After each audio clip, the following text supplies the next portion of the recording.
So நேற்று நம்ம பேசியிருந்தோம். அதாவது அண்ணாமலையினரோட ட்வீட்ஸில் வந்து இப்போ நிறைய ஷேர் பண்ண ஆரம்பிச்சிட்டாரு. முக்கியமான விஷயங்கள்லாம் ட்வீட்ஸ் மூலமாக ஷேர் பண்ண ஆரம்பிச்சிட்டாரு. அதனால் அதை ஃபுல்லாக கம்பைல் பண்ணி நம்ம வந்து வீடியோவாக பீரியாடிக்கலாக ஷேர் பண்ணலாமா நேற்று கேட்டிருந்தேன். அதுக்கு நிறைய பேர் ஆமாம் அது வந்து நல்ல ஐடியா, எங்களுக்கும் ஒரே இடத்துல பார்த்த மாதிரி இருக்குன்னு சொல்லியிருந்தீங்க. ஸோ அப்போ இன்றைக்கே ஆரம்பிச்சிடலாம் அப்படிங்கிறது தான் வந்து பிளானு. இன்றைக்கி அண்ணாமலைனா 3 ட்வீட் மட்டும்தான் வந்து ஷேர் பண்ணியிருக்காரு இதுவரையிலும். ஸோ அதில் வந்து ஒன்று என்னென்னா, அவரை சுற்றி ஒரு கான்ட்ரவர்சி கிரியேட் ஆயிருந்துச்சு.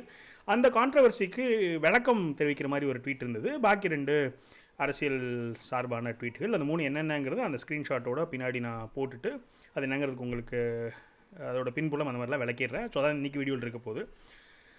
நான் உங்கள் மணியன் கோபி, இது உங்கள் பாசிட்டிவ் பாலிடிக்ஸ். ஒருவேளை நம்ம சேனலை நீங்கள் சப்ஸ்கிரைப் பண்ணாமல் பார்த்துட்டு இருக்கீங்கிற பட்சத்தில் சப்ஸ்கிரைப் பண்ணி பெல் ஐக்கான் கிளிக் பண்ணிக்கோங்க. ஸோ தட் நான் அடுத்தடுத்த போகிற வீடியோஸ் உங்களுக்கு வந்து சேரும். ஸோ இன்றைக்கி 17 அக்டோபர் அண்ணாமலை நான் வந்து ஷேர் பண்ண 3 ட்வீட். ஸோ இது நம்ம பிளேலிஸ்ட் பேர் என்னென்னா அண்ணாமலை டுடே, இந்தியா டுடே மாதிரி அண்ணாமலை டுடேங்கிற பிளேலிஸ்ட் நான் போட்டுக்கிறேன். இதே போல் நான் வந்து மோடி டுடேயும் போடலான்னு இருக்கேன். ஏன்னா எனிவே நான் வந்து மோடிஜியும் அண்ணாமலைனாவும் ஃபாலோ பண்ணுறேன். ஸோ என்னென்ன பண்ணுறாங்கன்றலாம் பார்க்குறேன். அதை உங்கள் கூட ஷேர் பண்ணிடுறதா வந்து இந்த பிளேலிஸ்ட்டோட ஐடியா. ஸோ இன்றைக்கி வந்து எதுவும் இன்டர்வியூவோ ப்ரெஸ் மீட்டோ ஸ்பீச்சஸோ இதுவரையிலும் நான் பார்க்கல. அது பார்த்துச்சுன்னா நான் அதையும் என்ன பண்ணுறேன்னா அடுத்தடுத்த அப்டேட்ஸில் நான் அதை சேர்த்திக்கிறேன். ஸோ 17 அக்டோபரில் 3 ட்வீட்.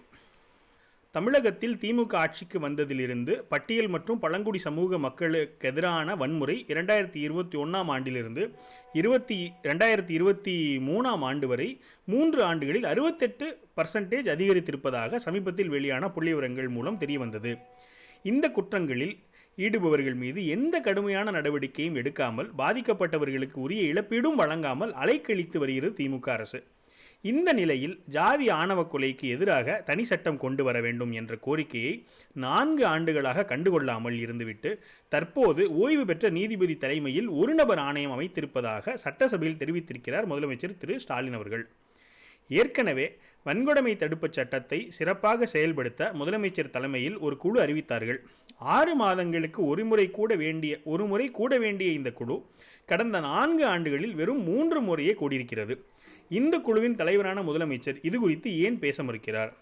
இது தவிர மாவட்ட ஆட்சியாளர் தலைமையிலான குழு, காவல்துறை ஏடிஜிபி தலைமையிலான சமூக நீதி மற்றும் மனித உரிமைகள் குழு என அனைத்துமே செயலற்று இருக்கையில் மீண்டும் ஒரு ஆணையம் அமைத்திருப்பது யாரை ஏமாற்ற? பிரச்சனைகளுக்கு தீர்வு காண்பது திமுக அரசின் நோக்கமாக தெரியவில்லை. கண்துடைப்புக்காக ஆணையம், குழு என அமைத்து மக்கள் வரிப்பணத்தை வீணடித்து கொண்டிருக்கிறார் முதலமைச்சர் திரு ஸ்டாலின். ஆட்சிக்கு வந்து 4.5 ஆண்டுகளில் திமுக அமைத்த எண்ணற்ற குழுக்களால் இதுவரை தமிழக மக்களுக்கு கிடைத்த நன்மைதான் என்ன? இதான் வந்து முதல் ட்வீட்டு. ஸோ 2வது ட்வீட் வந்து சாயந்தரம் 4:30 போல் வந்திருக்குது. பல ஆண்டு கால கோரிக்கைக்கு பிறகு தமிழகத்தில் பள்ளி கல்வித்துறையில் உள்ள ஆசிரியர்கள் உள்ளிட்ட தற்காலிக பணியிடங்களை நிரந்தர பணியிடங்களாக மாற்றி இந்த ஆண்டு ஜனவரி மாதம் 27 அன்று அரசாணையின் 19 வெளியிட்டது திமுக அரசு. ஆனால் இந்த பணி நிரந்தரம் குறித்தவற்றை அரசு ஊழியர்களுக்கான IFHRMS மென்பொருளில் இன்னும் திருத்தம் செய்யவில்லை. தமிழகத்தில் ஆயிரக்கணக்கான ஆசிரியர்களுக்கு IFHRMS மென்பொருளில் பணியிடத்தின் தன்மை தற்காலிகம் என்றே இருப்பதால் சுமார் 2000 ஆசிரியர்கள் மற்றும் அலுவலர்களுக்கு ஜூலை, ஆகஸ்ட் மற்றும் செப்டம்பர் ஆகிய 3 மாதங்களுக்கான ஊதியம் இன்னும் வழங்கப்படவில்லை. இது குறித்து மாவட்ட கல்வி அலுவலர், முதலமைச்சர் தனிப்பிரிவு என பலமுறை கோரிக்கை மனு அனுப்பியும் இன்னும் தீர்வு கிடைக்காமல் தவிக்கின்றனர். அறிவிப்புகளை வெளியிட்டுவிட்டு அவை முறையாக செயல்படுத்தப்படுகின்றனவா என்பது குறித்து சிறிதும் அக்கறை இல்லாமல் கையாலாகாத நிலையில் இருக்கிறது திமுக அரசு. கல்வித்துறை அமைச்சரோ இன்னும் ரசிகர் மன்ற தலைவர் மனப்பான்மையில் இருந்து வெளியே வரவில்லை. தீபாவளி பண்டிகை நேரத்தில் ஆசிரியர் பெருமக்களுக்கு 3 மாதங்களாக ஊதியம் வழங்கப்படவில்லை என்பது எவ்வளவு அசிங்கம் என்பதை முதலமைச்சரும் கல்வித்துறை அமைச்சரும் உணர்வார்களா? ஸோ இப்போ இந்த ட்வீட்லாம் பார்த்தோன்னு சொன்னால் 3 மாதம் சம்பளம் போடலன்னு சொல்லிட்டு அஃப்கோர்ஸ் அவங்க தற்காலிகம்னு சொல்லி இருக்கிறாங்க. இவங்க யார்கிட்ட போய் புலம்புறாங்கன்னு கேட்டிங்கன்னா அண்ணாமலைக்கிட்ட புலம்பியிருப்பாங்கிறது என்னுடைய புரிதல். ஏன்னா அதனால தான் வந்து எடுத்து பேசுகிறாரு. இப்போ இது வந்து என்ன காமிக்குதுன்னா எதிர்கட்சி எவ்வளோ வீக்காக இருக்குதுங்கிறது தான் காமிக்குது. இது ஆப்வியஸாக இது ஒரு மிகப்பெரிய பிரச்சனையை எடுத்து ஒரு பெரிய போராட்டம் பண்ணி எதிர்கட்சி தலைவராக இருக்கிறவர் இல்லை எதிர்கட்சி முன்னாடி இருக்கிறவங்களாம் வந்து இதை பற்றி பேசணும். துரதிருஷ்டவசமாக அவங்களுக்கும் பாவம், மக்களும் பாவம். இது பெரிய அளவில் போகல. ஸோ அண்ணாமலை நான் வந்து ட்வீட் போட்டிருக்கேன் அப்படி. ஸோ 3வது ட்வீட் என்னன்னு பார்த்துருவோம். ஸோ நான் 3வது ட்வீட்டுக்கு முன்னாடி ஒரு சின்ன பேக்ரவுண்ட் கொடுத்துட்றேன். அதாவது திருநெல்வேலியில் என்ன பண்ணியிருக்காங்கன்னா அண்ணாமலை நற்பணி மன்றம் அப்படின்னு ஒன்று ஃபார்ம் பண்ணி ஒரு லோகோ கொடியெலாம் வச்சு ஒரு அமைப்பு மாதிரி வந்து ஃபார்ம் பண்ணியிருக்காங்க. அந்த நியூஸ் கொஞ்சம் பரவலாக வரும்போது அவர் வந்து அதுக்கு விளக்கம் கொடுத்து இந்த ட்வீட் போட்டிருக்கு. அப்படி 3வது ட்வீட்டு.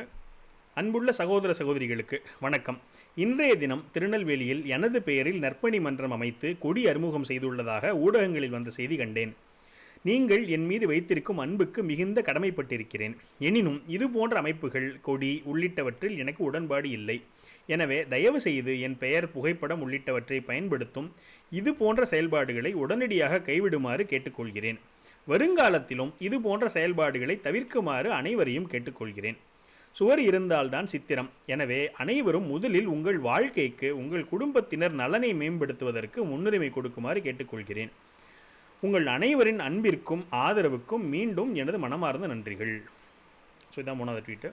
ஸோ இதுவும் பார்த்தோன்னு சொன்னால், இப்போது இது வந்து நடிகர் அஜித் வந்து பண்ணது தான். அதாவது நற்பணி மன்றம்லாம் வேணான்னு சொல்லிட்டு பொதுவாக என்ன பண்ணுறாங்கன்னு சொன்னால், இந்த மாதிரி ஒருத்தர் ஃபார்ம் பண்ணுறாரு, இந்த மாதிரி நம்மளுக்கு வந்து ஒரு இமேஜ் கிரியேட் ஆகுது, நம்மளுக்கு இந்த மாதிரி ஒரு ஃபேன் ஃபாலோயிங்லாம் வருதுன்னு சொன்னால் எல்லாருமே அதை வந்து என்கரேஜ் தான் பண்ணுறாங்க. இன்ஃபேக்ட் நிறைய நடிகர்கள், அரசியல் தலைவர்கள் வந்து காசு கொடுத்து இந்த மாதிரி ஆரம்பிங்கன்னு சொல்லிட்டு சொல்கிறாங்க. இப்போ கூட நம்ம என்ன சொல்லுவாங்கன்னா, அண்ணாமலை அவர்களுக்கு கூட என்ன ஒரு வெளியே குற்றச்சாட்டு வைப்பாங்கன்னா, இவர் வந்து காசு கொடுத்து வார் ரூம் வச்சிருக்கெல்லாம் சொல்லுவாங்க. நான் கூட ஒரு வீடியோ போட்டிருந்தேன். நானும் வந்து என்னையும் வார் ரூம் தான் சொல்லுவாங்க, ஏன்னா நான் அண்ணாமலை அவர்களுக்கு சப்போர்ட் பண்ணுறேன்னு சொல்லிட்டு. ஆனால் நான் எப்படிப்பட்ட வார் ரூம்னா, அந்த மாதிரி அவர் காசு கொடுத்தோ இல்லை அவர் சொல்லிலாம் வார் ரூமே கிடையாது. எனக்கு வந்து அவர் மேலே நம்பிக்கை இருக்குது. எனக்கு அவர்னால தமிழ்நாட்டுக்கு ஒரு நல்லது நடக்கும்ன்ற ஒரு நம்பிக்கை இருக்கிறதுனால நான் அவருக்கு சப்போர்ட் பண்ணுறேன் அப்படின்னு சொல்லி டீட்டெயில் ஒரு வீடியோ போட்டிருந்தேன். அது போன சேனலில் போட்டிருந்தேன். நான் அதை எடுத்து நம்ம சேனல்லையும், இந்த புது சேனல்லையும் நான் போட்டு ட்ரை பண்ணுறேன். ஸோ இதை வந்து அவர் வேணான்னு சொல்கிறதே வந்து ரொம்ப ரேராக தான் பண்ணுவாங்கன்னு வச்சுக்கோங்களேன். அதுவும் உடனடியாக இன்னும் கொஞ்சம் நாள் போட்டோம், இன்னும் கொஞ்சம் பரவட்டும், இது ஒரு பப்ளிசிட்டி ஆகட்டும்லாம் பார்க்காம, இந்த நியூஸ் இன்றைக்கி தான் ரிலீஸ் ஆகிருக்கு. ரிலீஸ் ஆன உடனே அவருக்கு வந்து மறுப்பு தெரிவிச்சுக்கு. இதே மாதிரி தான் அஜித் குமார் அவர்களுமே வந்து உங்கள் குடும்பத்தை ஃபஸ்ட்டு பாருங்கள், நீங்கள் மோஸ்ட் நல்லா வளருங்க அப்படின்னு சொல்லியிருந்தார். ரஜினிகாந்த் அவர்களுமே சொல்லியிருந்தார், காசு பணம் நீங்கள் எடுக்கணும்னு நினச்சிங்கன்னா கட்சியிலே சேராதீங்கன்னு சொல்லிட்டு அவரும் வந்து அறிவிச்சிருந்தார். ஸோ இவங்கெல்லாம் வந்து ரேர் ஜெம்ஸ்னு வச்சுக்கோங்களேன். ஸோ தன்னோட வளர்ச்சியை விட தன்னை ஃபாலோ பண்ணுறவங்க நல்லா இருக்கணும், நம்ம அவங்களை யூஸ் பண்ணிடக்கூடாது, மிஸ்யூஸ் பண்ணிடக்கூடாதுன்ற பயங்கர ஆர்வமாக இருக்கிறாங்க. அது இன்றைக்கி இது வந்து வெளிப்பட்டிருக்குது. ஸோ இதான் வந்து இன்றைக்கி இந்த 3 ட்வீட்டோடைய சம்மரி. நீங்கள் வந்து இந்த வீடியோ எப்படி இருந்துச்சுன்னு நீங்கள் ஃபீல் பண்ணுறீங்க? இப்படி நான் வாட்சா மட்டும் போதும் தான் நினைக்கிறேன். சும்மா கொஞ்சம் எனக்கு என்ன தோணுதுங்கிறத நான் ஆட் பண்ணிக்கிறேன். இது வந்து ஒரு நாளோட ட்வீட்டு. இது ஓகேவா, இல்லை இந்த ஃபார்மேட்டில் தான் அது மாற்றணுமா, நீங்கள் வேறு என்ன நினைக்கிறீங்கிறத கமெண்ட்டில் பதிவு பண்ணுங்கள். ஸோ நம்ம இதை ரிஃபைன் பண்ணிவிட்டு இன்னும் 2 பேர்த்துக்குமே வந்து பெட்டரான ஒரு அவுட்புட் கொடுக்க நம்ம ட்ரை பண்ணுவோம். மேலும் ஒரு பாசிட்டிவ் பார்ட்டிஸ் வீடியோவில் சந்திக்கிறேன். வணக்கம்.